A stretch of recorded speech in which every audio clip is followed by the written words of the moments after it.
So begins the outdoor hue light journey. I've got a couple sets of spotlights, got some pedestal lights, and a couple of strips. So I'm going to pop these in and see how they work, and then we're going to add to our outdoor hue light collection over time. First thing I want to see is how these plug in, and I'm going to try and figure out how many of these you can string together on one circuit. So I'm going to pull this apart and we'll have a look. These are bigger than I imagined. No, that's not fair because I saw them in the store, so I knew how big they are. And I'm planning on putting 4 of these in the front yard on my path, and then a few spotlights over by my little fountain in the front. The way these are going to mount in the ground is this little spike here. Is this metal? So this just screws onto the bottom, and you can pop this wherever you want it to go. Now this wiring, this is a lot thicker than I thought it was going to be. I'm not entirely sure how to run this under my sidewalk yet. Got these big connectors. That would be a large pipe I'd have to drive under the sidewalk. This is what the spotlights look like. They look like they have a few different mounting options. A plate, this can be attached to a wall. Looks like an extension rod if you want to have this sit out further, and then of course a spike if you want to mount it into the ground. Really nice construction, by the way. These look like they have a metal housing, and they feel really solid.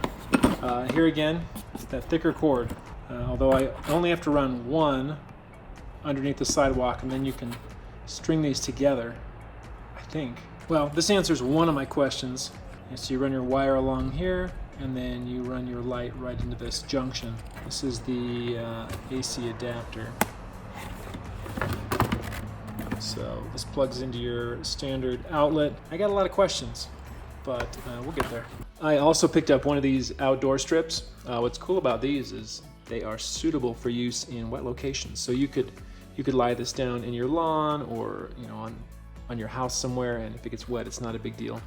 It's also lit very evenly. It's come in a couple different sizes. This one's 6.5 feet. I think that the longer one is 12 feet. Actually, let's check. Well, that's 16 feet. That's way bigger. If you get that one. Anyway, so these are cool. I'll change the color on this one. So I switched it to this blue. Man, this is fun. Even if you don't put it anywhere, it's fun. There's not a lot that's different, except for the fact that they are built for outdoor use. They work the same way.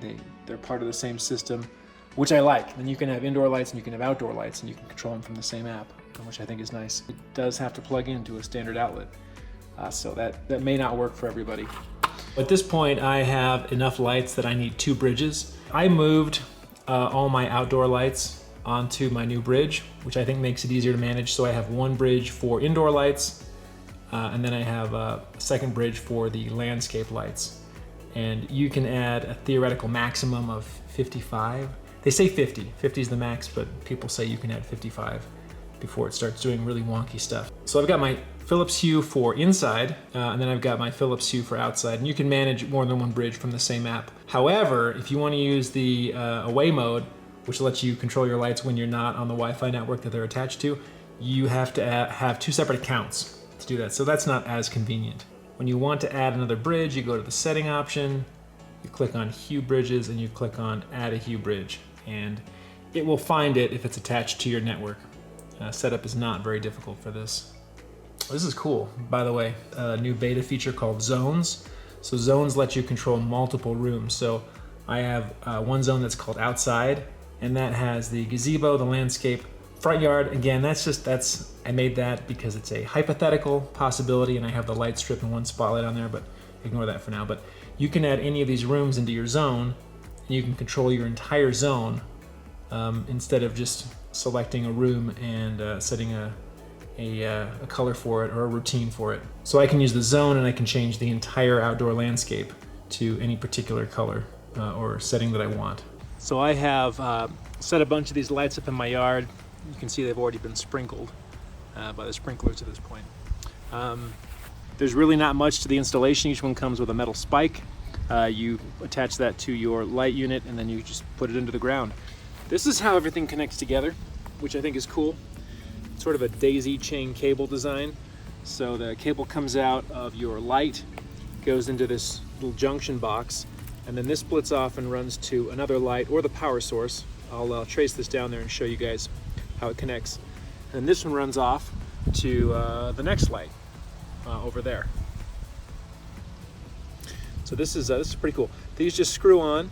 You want to make sure you assemble your chain with the power off, so you don't plug this in till all the lights are run together. If you follow the cable down, you can see these are 16-foot cables that come with each of the lights, so I just kind of tucked them in there. Over here, there is another connector, and this one comes off and goes into the light, and this one keeps going down this way. It's hitting some more cable under there. Down here. I knew at some point I wanted to add outdoor lighting, so I had power run out here behind my my gazebo. So I've got the hue lights plugged in to this power outlet. You can see it goes over here to a little transformer that runs off, and that powers the hue lights. Same thing on the other side. And then you can daisy chain up to 5 of the lights together. I think it's 5, that's what they told me. You could probably do 6, I don't know, haven't experimented. It's 5 on each side for now, so, ooh, that smells good. So I put lights all around my yard. I've got them over here. And that one runs under this pine tree here. And then they just run around the perimeter of my yard. What's up, guys? So I definitely think that the pillars are a lot cooler than the spotlights. The spotlights, you know, they behave like spotlights. They'll illuminate anything right in front of them, but the pillars have a 360-degree light, and then the top is illuminated too, and I think that's really cool. I'll show you what they do here when it gets dark. Okay, I switched cameras so I could show you the lights changing.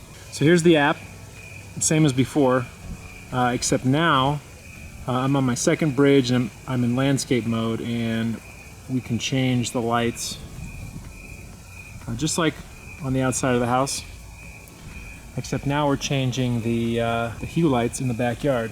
So this is an example of the pillar, and as you can see, it has that 360-degree light at the top. I think they're really cool. And then the spotlights, they just highlight one particular location, so I got this one pointing on the bush here.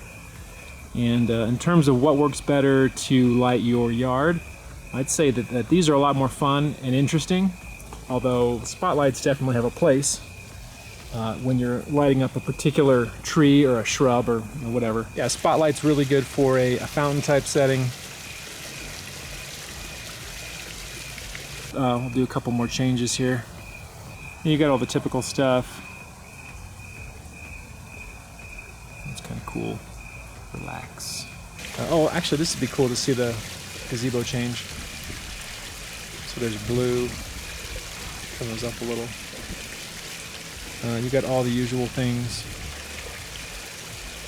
Energize. You want it really bright. Something. Again, they work the same as the hue lights on the inside, except they're outside. And I really debated about whether or not to put these in my front yard, and I decided not to. It's something that someone could really come and just pop out of the lawn, take over to their house, and go, "Hey man, come check out my hue lights." And I'd be missing mine, and they would have some, and it would be awkward. I don't know. I just don't get sick of these. Whoa, that's super bright. Definitely add a little something to the yard that regular LED lights or solar lights just can't do. It's not quite the same as running a low voltage wire around your yard and clipping the lights in. You've got to run a fairly big cable, and you're really limited by how many are on a circuit. But I think it's a good option for a yard, especially if you put in plugs ahead of time, or you have plugs on your house that you can use. I'm sitting out here under my gazebo, and this is my actual view. I got the moon right here, got the pink lights going here by the fountain, and I gotta say, this is pretty cool. The hue lights have definitely added a certain ambience that I'm very pleased with. So I just switched it to the Arctic Aura. So this is blue lights. I definitely like the pink better, but this is still pretty cool. So these are the lights on the bright setting. This is how they come on at night, and then when we sit out here we change them.